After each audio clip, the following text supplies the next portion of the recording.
गया था, तो I think this would be quite helpful for you. So you people know it very well that rate of exchange is a function of demand for foreign currency and supply for foreign currency. Is that clear? आप लोगों को पता है, आप लोगों को इतना भी पता है कि डिमांड यहाँ पर डॉलर की किस तरह से होती है, is downward sloping. Is that clear? Downward sloping curve बनेगा और हमारा जो सप्लाई कर्व फॉर डॉलर बनेगा, सप्लाई कर्व जो डॉलर जो बनेगा is upward sloping. Is that clear? Which side sloping? Upward sloping. अब बच्चे ध्यान से देखना, यहाँ पे मैं आपको इसको डायग्राम के बेसिस पे एक्सप्लेन करूंगी. पहले हम यहाँ पर रेट ऑफ एक्सचेंज ले लेते हैं. This is demand for dollar and this is the supply for dollar. Is that clear? यहाँ पर इट इज पर्टिकुलरली 1, 2, 3, 4 and 5 और यहाँ पर it turns out to be what? 50, 40, 30, 20 and this is 10. This is 10, 20, 30, 40 and 50. पता लगा ना ये मैंने ऐसा क्यों लिया?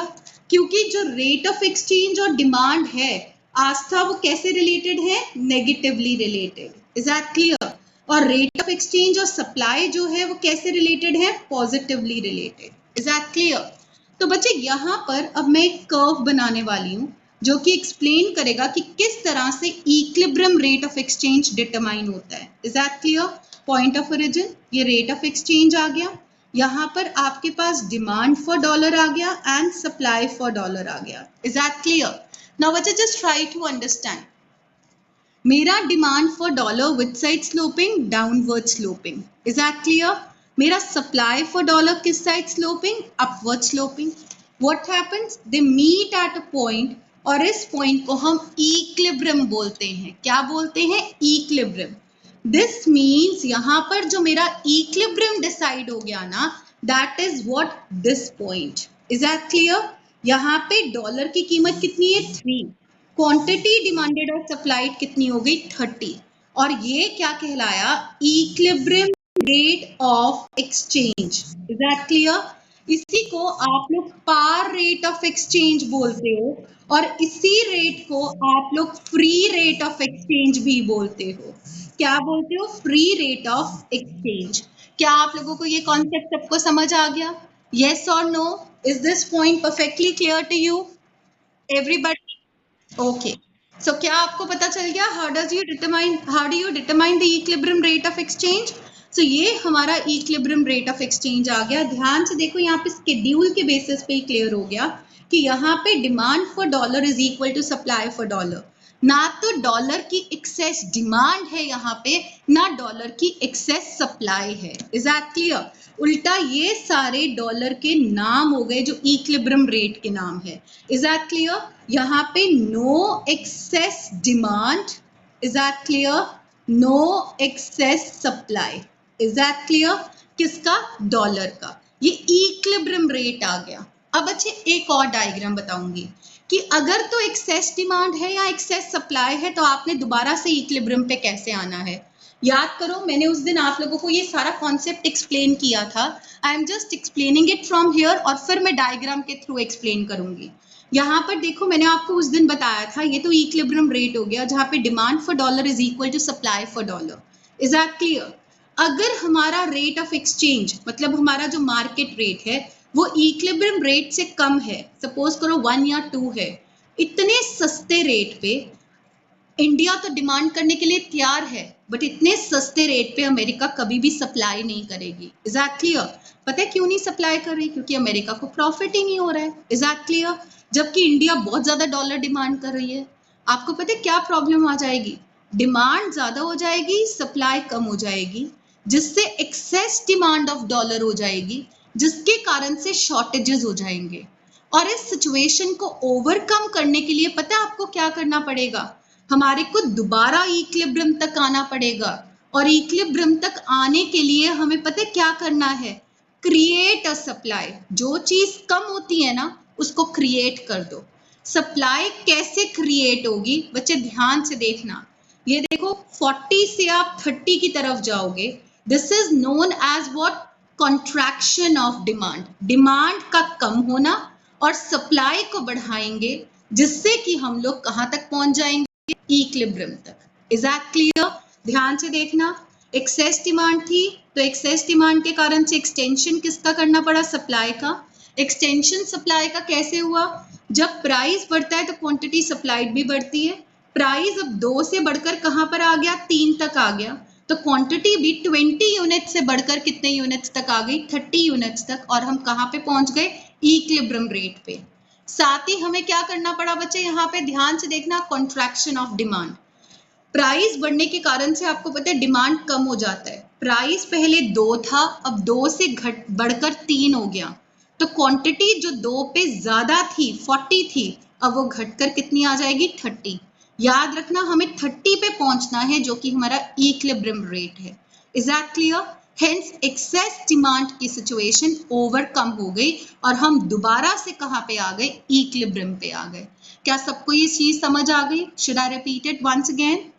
एक बार और रिपीट करूं everybody?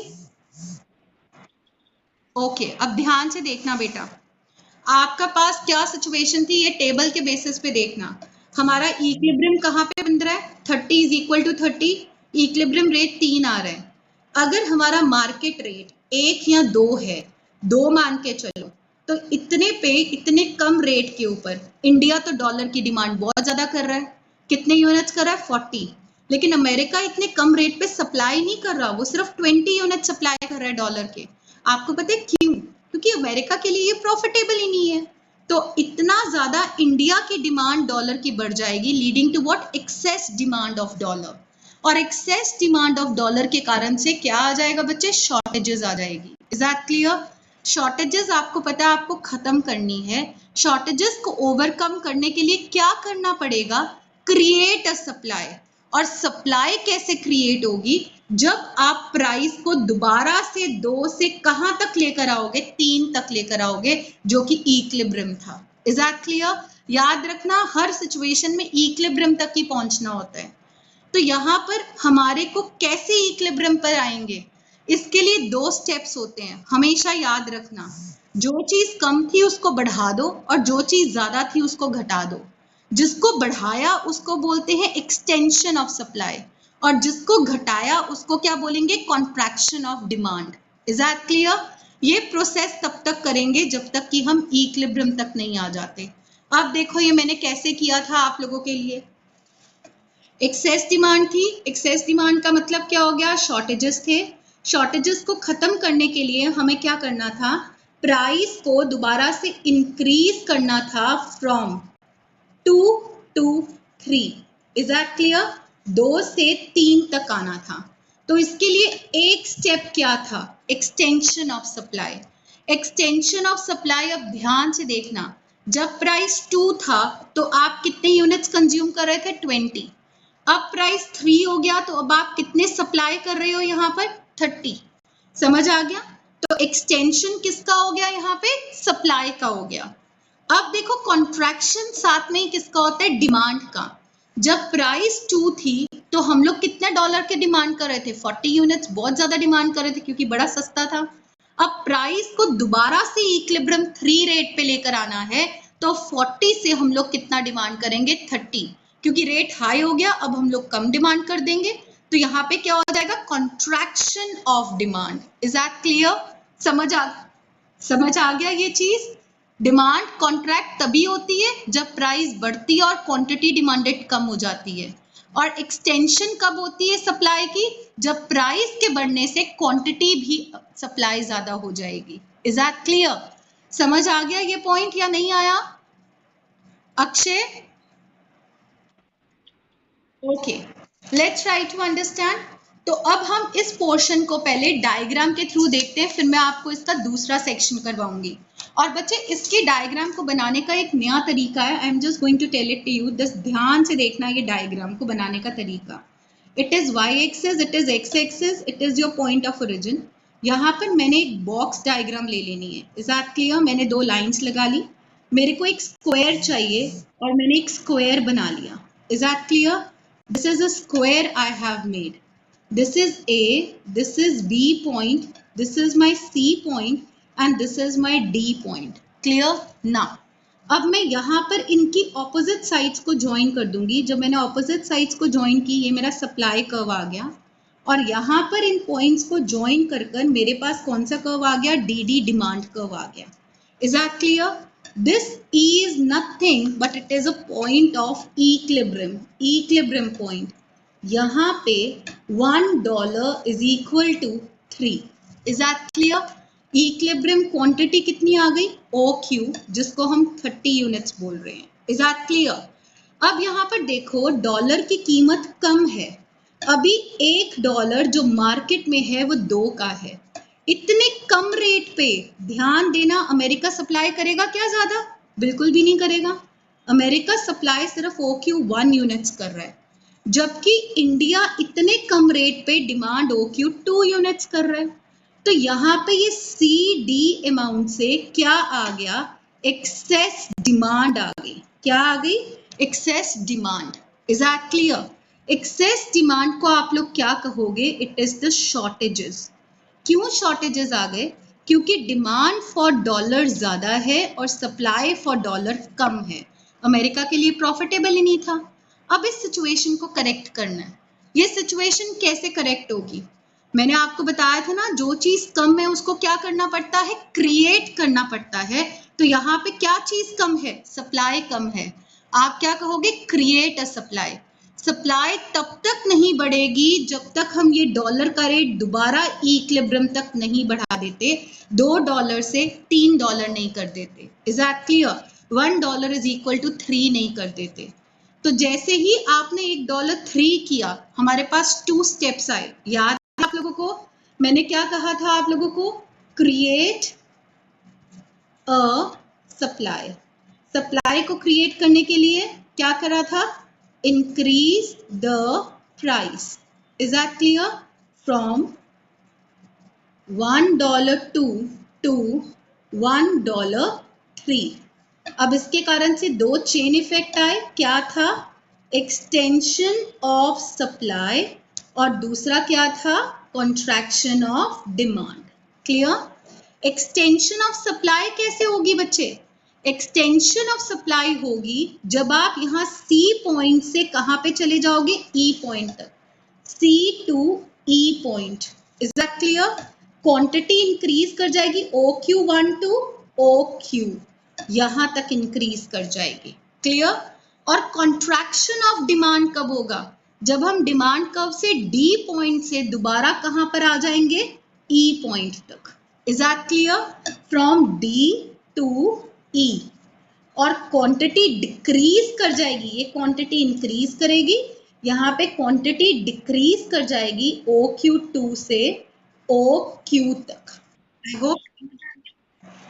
I hope this point is clear, everybody. Yes. Okay बच्चे, now let's start with this particular topic. मैंने क्या बताया था कि आपका जो इक्विलिब्रियम रेट होगा ना, वो कहाँ पे डिटरमाइन होता है? जहाँ पे demand for foreign currency is equal to the supply for foreign currency. और E यहाँ पर क्या होगा? Point of equilibrium. मैंने आपको क्या बताया था कि जब $1 इज इक्वल टू 3, तो हमारा demand for the foreign currency is equal to the supply for foreign currency, और हमारा जो इक्विलिब्रियम क्वांटिटी होगी दैट इज 30. मैंने आप लोगों को एक एग्जाम्पल देकर बताया था, एंड दैट वाज व्हाट, कि सपोज करो कि अगर आप लोगों का यहाँ पर जो हमारा रेट ऑफ एक्सचेंज है वो कितना हो जाता है, अगर $1 हमारा यहाँ पे 2 का हो जाता है, तो इंडिया डिमांड यहाँ पर बहुत ज़्यादा करेगी, क्योंकि इंडिया के लिए डॉलर बहुत सस्ता होगा. बट अमेरिका जो सप्लाई करेगी ना डॉलर को, वो बहुत कम करेगी, क्योंकि अमेरिका के लिए बिल्कुल भी प्रॉफिटेबल नहीं होगा. तो you no it very well कि यहाँ पर किस तरह की सिचुएशंस अराइज हो जाती है इकोनॉमी के अंदर. मैंने आपको पहले भी बताया था. हमें क्या करना पड़ेगा? There is a situation of excess demand. Excess demand का मतलब क्या होता है? शॉर्टेजेस. यहाँ पर डिमांड फॉर डॉलर ज़्यादा है और सप्लाई फॉर डॉलर बहुत कम है. तो जो चीज़ कम होती है ना, उसको क्या करना पड़ता है? क्रिएट. आप क्या करोगे? Create a supply.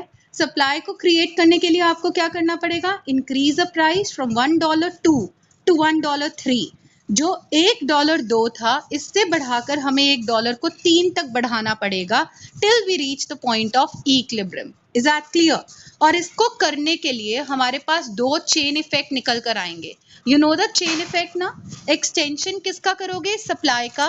कॉन्ट्रैक्शन किसका करोगे? डिमांड का. एक्सटेंशन ऑफ सप्लाई कहाँ से होगा? From C point till E point, और कॉन्ट्रैक्शन ऑफ डिमांड कहाँ से होगा, डी पॉइंट से ई पॉइंट तक, जब तक कि आप कहाँ तक नहीं पहुंच जाते हो, इक्विलिब्रियम तक। क्या ये पोर्शन सबको सही क्लियर हो गया? Any problem to anyone? Hence हम कहाँ पे पहुंच जाएंगे, we will reach the point of equilibrium जहां पे $1 is equal to 3 and equilibrium quantity is equal to 30। क्या सबको समझ आ गया ये वाला? Everybody? Yes? Should I move ahead? Okay, now बच्चे जस्ट ट्राई टू अंडरस्टैंड। हम लोग अब ये नेक्स्ट करेंगे and what is the next point that you people are going to take up.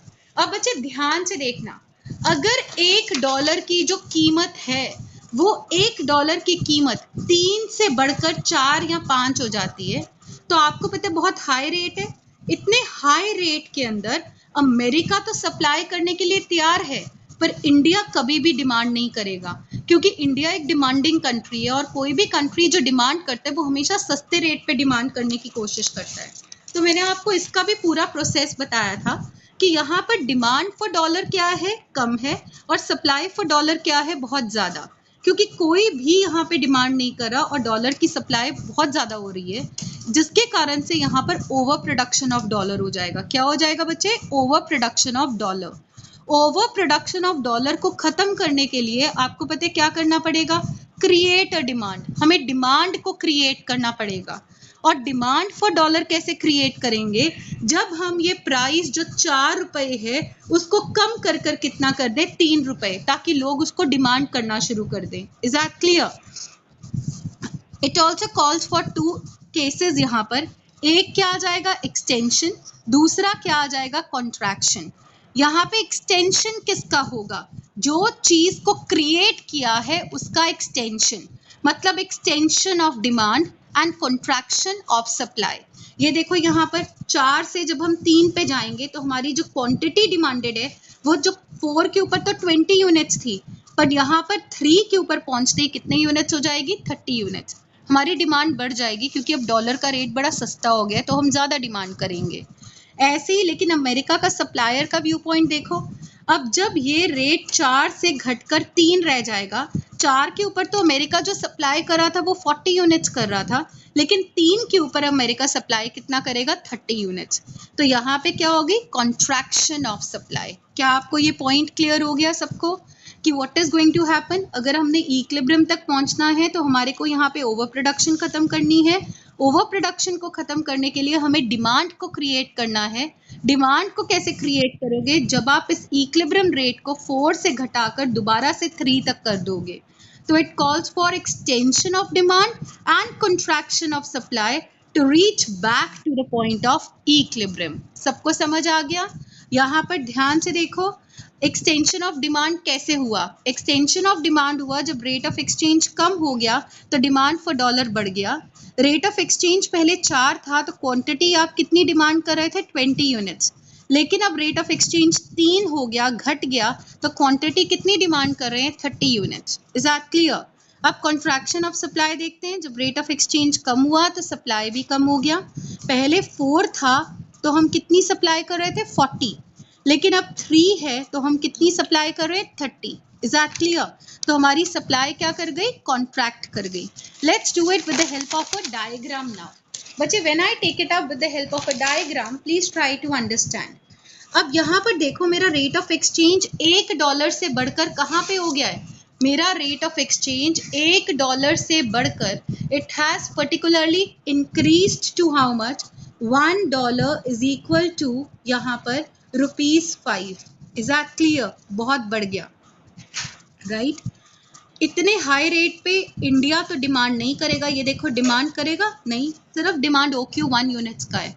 But इतने हाई रेट पे अमेरिका सप्लाई जरूर कर रहा है क्योंकि अमेरिका को प्रॉफिट हो रहा है। तो you know what is going to happen? Over production.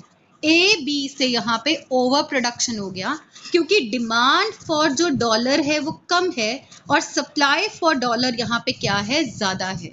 It is going to lead to overproduction of dollar. Is that clear? क्या हो गया? Overproduction of dollar. तो overproduction of dollar को खत्म कैसे करोगे? You will say we will create a demand. क्या create करना है? डिमांड को क्रिएट करना है। और डिमांड कैसे क्रिएट होगी? जब हम ये हाई प्राइस को दोबारा से कहाँ तक कर देंगे? 3 तक, इक्विलिब्रियम तक। ठीक है, तो आप क्या कहोगे? Decrease the price, is that clear, from $5 $1.5 to $1 is equal to 3. Clear or not? You know it very well. इसके कारण से यहाँ पे 2 इफेक्ट्स निकल कर आएंगे. What will be the 2 effects बच्चे? Can anyone tell me? यहाँ पे क्या होगा? Extension of demand. Extension of demand बच्चे देखो कहाँ से कहाँ तक होगा? From A to which point? It is E point. Is that clear? Extension of demand. Is that clear? A to E. Clear or not? देखो जरा ध्यान से, क्वांटिटी पहले OQ1 थी, अब क्वांटिटी बढ़कर कितनी हो जाएगी? OQ हो जाएगी. हम A से E पे पहुंचेंगे. Is that clear? A के ऊपर हमारी क्वांटिटी OQ1 थी. जब हम $1.3 पे रहेंगे, हमारा रेट ऑफ एक्सचेंज कम हो जाएगा तो क्वांटिटी OQ हो जाएगी. ठीक है, क्वांटिटी यहाँ पे increases OQ1 to OQ. Is that clear? अब दूसरा क्या हो जाएगा बच्चे? Contraction of demand. और कॉन्ट्रैक्शन ऑफ डिमांड किस पॉइंट से किस पॉइंट तक होगा? कॉन्ट्रैक्शन का मतलब कम होना, from B to E. Is that clear? किस पॉइंट से किस पॉइंट तक? From B to E. Is that clear? ध्यान रखना, क्वांटिटी कम हो जाएगी OQ2 से OQ तक. Is that clear? ये देखो यहाँ पर क्वांटिटी डिक्रीज कर गई OQ2 से OQ तक. जब $1.5 था तो हमारी जो सप्लाई थी अमेरिका की वो कितनी थी? यहाँ पर OQ2. लेकिन अब एक $3 आ गया तो अमेरिका की सप्लाई कितनी हो गई? $1.3. Is that clear? 30 हो गई. Is that clear? यहाँ पे 50 थी और यहाँ पे इट वॉज पर्टिकुलरली 20. क्लियर? क्या आपको पता चल गया? Where did we reach? We reach back to where the point of equilibrium. सबको समझ आ गया? How is equilibrium rate determined here? Is this point perfectly clear to everyone? Yes.